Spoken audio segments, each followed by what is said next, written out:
ഹിന്ദുമതത്തിന്റെ അഖിലിഖിതമായ ഒരു നിയമമുണ്ട്. ഒരു സ്ത്രീ ഗർഭിണിയായാൽ ക്ഷേത്രത്തിൽ പോയി പ്രാർത്ഥിച്ചിട്ട് ഒരു ഉണ്ണികൃഷ്ണന്റെ പടം വാങ്ങിച്ചിട്ട് ഗർഭിണി കിടന്ന മുറി കൊണ്ടുപോകും. ഈ ഉണ്ണികൃഷ്ണനെ ഗർഭിണി കണ്ടുകൊണ്ട് കിടന്നാൽ ഉണ്ണികൃഷ്ണനെ പോലൊരു കുഞ്ഞുണ്ടാവുമെന്ന ഹിന്ദുമതം 1000 കൊല്ലത്തിന് മുമ്പ് വിശ്വസിച്ചിരിക്കുന്ന സംഭവമാണ്. ഇതാണ് ശാസ്ത്രം ഇപ്പോൾ തെളിയിച്ചിരിക്കുന്നത്. ജർമ്മനി ഒരു ഗവേഷണം നടന്നു.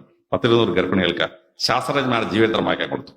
ശാസ്ത്രജ്ഞന്മാരുടെ ജീവചരിത്രം ഗർഭകാലം മുഴുവൻ വായിച്ച കുട്ടികൾക്കുണ്ടല്ലോ, സ്കൂളിൽ അങ്ങോട്ട് ചെന്നപ്പം മാത്സ്, ഫിസിക്സ്, കെമിസ്ട്രിക്കൊക്കെ ഭയങ്കര മാർക്ക്. കുട്ടികൾ പലരും ശാസ്ത്രജ്ഞന്മാരായി, ശാസ്ത്ര അധ്യാപകരായി. വേറെ കുറച്ച് കുട്ടികൾക്ക് എന്ത് ചെയ്യുന്നറിയാമോ, അവർക്ക് യുദ്ധവീരന്മാരുടെ ജീവിതത്തിലും വായിക്കാൻ കൊടുത്തു ഗർഭകാലത്ത്. Julius Caesar, Napoleon, Fernando the Great. ആ ചരിത്രം വായിച്ച ഗർഭിണികൾ പ്രസവിച്ച കുട്ടികളിൽ ഭൂരിപക്ഷവും പട്ടാളത്തിലും പോലീസിലും പോയിച്ചത്. അവർക്ക് കാക്കയോട് ഒരു വലിയ സ്നേഹം. പിന്നെ ഒരു 200 തന്നെ കത്തോലിക്ക സഭ വിശുദ്ധന്മാരുടെ ജീവിതത്തിലും വായിക്കാൻ കൊടുത്തു.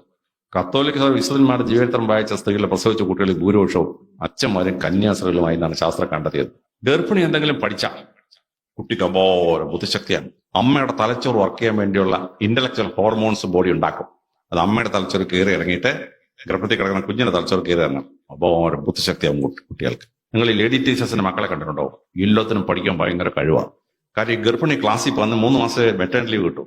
ഈ ഗർഭിണി 7 മാസം ഇങ്ങനെ കഷ്ടപ്പെട്ട് പഠിക്കുമ്പോൾ, ക്ലാസ്സിൽ പഠിപ്പിക്കുമ്പോൾ വയറ്റിൽ കിടക്കുന്ന കുട്ടി ഫിസിക്സ്, കെമിസ്ട്രി, മാത്സ് കുറച്ചൊക്കെ പഠിക്കും. അമ്മ പഠിപ്പിക്കുന്ന കുറച്ച് വയറ്റിൽ കിടന്ന് പഠിക്കും. പ്രസവിച്ച് കഴിഞ്ഞാൽ ബാക്കി പഠിച്ചാൽ മതി. അതാണ് ഈ ടീച്ചേഴ്സിന്റെ മക്കൾക്ക് പഠിക്കാൻ നല്ല കഴിവ്.